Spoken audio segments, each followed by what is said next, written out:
Dia, já chegando para nossa live, como é que tá? Aí esse comecinho de ano, já tá colocando a energia necessária, né? Fazendo o que tem que ser feito. Olha que agora é a hora da ação, né? Fizemos promessas, colocamos metas, precisamos que agora agir, né? Então, vai fazendo acontecer e declara que vai ser o melhor ano da sua vida. Nós vamos agora para a leitura de 2 Coríntios 7. Lembrando que todos os dias você tem aqui a palavra, onde nós nutrimos, através da palavra de Deus, as nossas almas, nossas emoções, nossa mente, nosso espírito, fortalecendo o espírito e tirando a força da carne. Porque nós temos carne e espírito, duelando todos os dias. E nós precisamos minimizar a força da carne e fortalecer o espírito. Amém?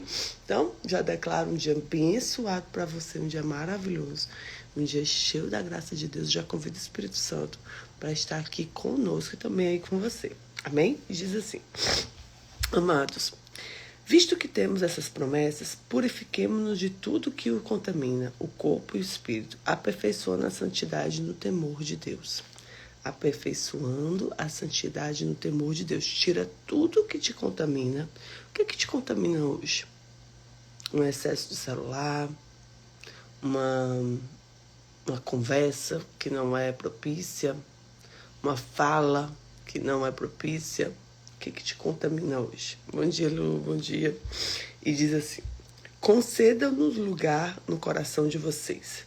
A ninguém prejudicamos, a ninguém causamos dano, a ninguém exploramos. Não digo isso para condená-los. Já lhes disse que vocês estão no nosso coração, para juntos morrermos ou vivermos. Tenho grande confiança em vocês e de vocês tenho muito orgulho. Sinto-me bastante encorajado. Minha alegria transborda em todas as tribulações. Que nível, né? Que nível de humanidade espiritualizada, né? Que nível de humanidade espiritualizada aqui de Paulo, né?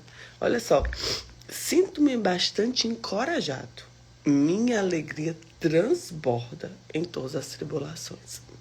Pois, quando chegamos a Macedônia, não tivemos nenhum descanso, mas fomos atribulados de todas formas. Conflitos externos, temores internos. Deus, porém, eu adoro porém, o mais contudo, entretanto, no entanto, de Deus, que muda toda a circunstância.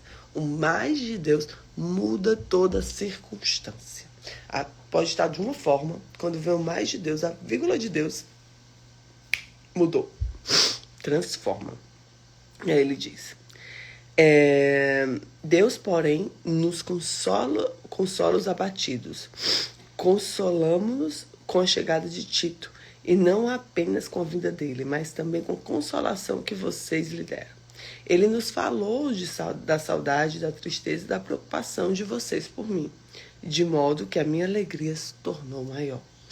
Mesmo que a minha carta lhes tenha causado tristeza, não me arrependo. É verdade que a princípio me arrependi, pois percebi que minha carta os entristeceu, ainda que por pouco tempo. Agora, porém, me alegro, não porque foram entristecidos, mas porque a tristeza os levou ao arrependimento. Pois vocês se entristeceram como Deus desejava, e de forma alguma foram prejudicados por nossa causa. A tristeza, segundo a Deus, não produz remorso, mas sim arrependimento, que leva à salvação. E a tristeza, segundo o mundo, produz morte. Vejam que essa tristeza, segundo Deus, produziu em vocês uma dedicação, que desculpas, que indignação, que temor, que saudade, que preocupação, que desejo ver a justiça feita. A justiça feita em tudo que vocês mostraram inocentes a esse respeito. Em tudo vocês se mostraram inocentes a esse respeito.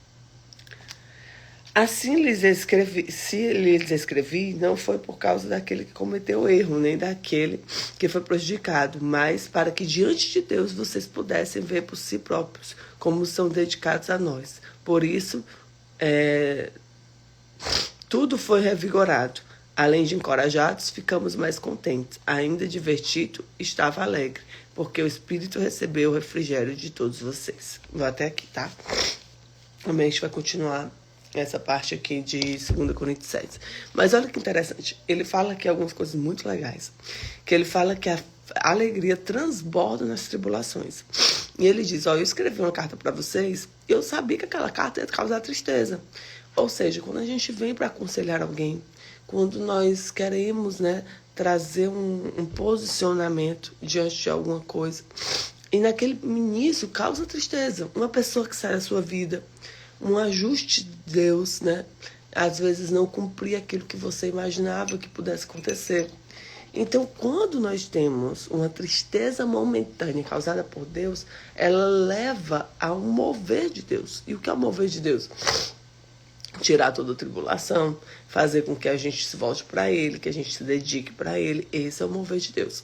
Mas existe o do mundo que tira a pessoa da vida, leva à morte. Leva à morte por quê? Porque mata os sonhos, mata a alegria, mata aquilo que Deus tem para você, né?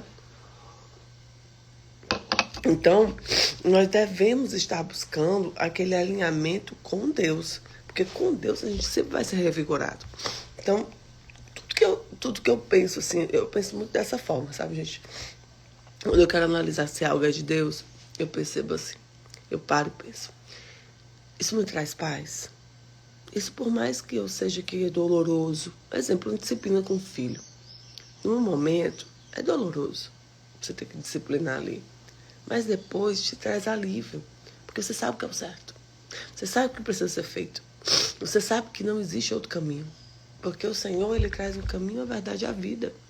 Então, tem coisas que nós não podemos ficar alheios. E eu quero chamar a atenção aqui de vocês, de várias coisas que nós ficamos alheios. Ficamos numa passividade e omissão. E a passividade e omissão, ela é prejudicial. Porque com o reino de Deus, nós nos posicionamos. Paulo se posicionou. Ele disse, queridos, eu vou escrever uma carta aqui disciplinando vocês. Eu sabia que ia causar tristeza. Mas hoje eu vejo que a tristeza causou alegria. Por quê? Porque vocês se entristeceram, se arrependeram, ó, como Deus desejava, ele ainda diz. E esse arrependimento, ele leva à salvação. Então, através desse temor, dessa indignação, da preocupação, nós vimos a justiça feita. Ele diz, a justiça feita por quê? Porque vocês viram que estava errado e se corrigiram. Eu penso muito na disciplina dos pais, né? Ó, eles, além de corajosos, ficamos mais contentes de ver como Tito estava alegre. Porque seu Espírito refrigério de todos vocês. Ele viu, cara, vale a pena. Sabe aquele esforço que você está fazendo, aquela conversa que você está tendo com a pessoa, e você diz assim, cara, cansativo, muito cansativo. Mas você vê que vale a pena porque a pessoa está reagindo, a pessoa está, sabe, melhorando. E aí você, pô, vale a pena, poxa, vale a pena. Então, que a gente olhe para as circunstâncias hoje e entenda. É necessário esse momento, é necessário esse aprendizado para que eu possa avançar, para que eu possa crescer. Então, sim, é como Deus. Deus, Ele quer de nós o melhor, que é o nosso coração limpo de todas as transgressões, de toda a maldade. E aquela, às vezes, a alegria momentânea não vale a pena, porque depois vai trazer tristeza, é uma tristeza que leva à morte. Então, cuidado. Às vezes é melhor você renunciar, liberar agora, sair dessa contaminação. Ele começa, inclusive, o capítulo falando disso, né? Purifiquemo-nos de tudo que os contamina, corpo e espírito, aperfeiçoando a santidade em temor a Deus, porque visto que temos promessas, então, queridos, Deus tem promessas, então nós precisamos purificar o nosso corpo e espírito através do temor ao Senhor, para viver as promessas dele. Amém? Super beijo, fica com Jesus, que Deus te abençoe. Que a graça dele transborde sobre você, que você possa usufruir do melhor de Deus. Amém? Fica com Jesus.